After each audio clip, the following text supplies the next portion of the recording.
Right, what we're faced with here is a situation where I think we've got to see that we can't have it both ways.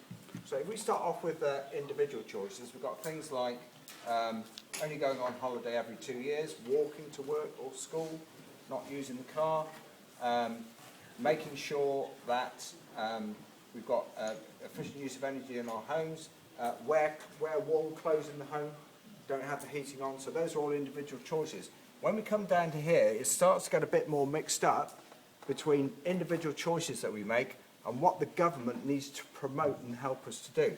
So for instance, we could talk about going on holiday every 2 years, but how would the government stop us going on holiday every year? Well, they'd have to put taxes on holidays, use less travel. Here's a good one, put loft insulation, cavity wall insulation, double glazing and everything like that in the home. But then if we can't all afford that, perhaps the government needs to help us to do that. Use local food, not imported food. How can we actually make or persuade people that they need to do that, apart from just educating them? Would we have to put a tax on imported food?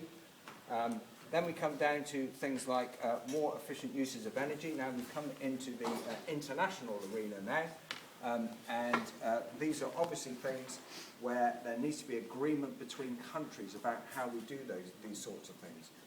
As we look through these various choices, I think we're faced with the fact that we might want to make choices, but the government wants to promote economic development, and the government is always saying that it wants the economy to grow. However, we can't have the economy growing and do these individual choices at the same time, because they're kind of contradictory, they're going against each other. So we can't decide to have less phones if the government wants business to do well and sell more stuff to us. So we've got a bit of a problem here, I think, in this whole area between individual choice and choices or policies made by the government. And the thing I noticed on here is that really the international area is very weak.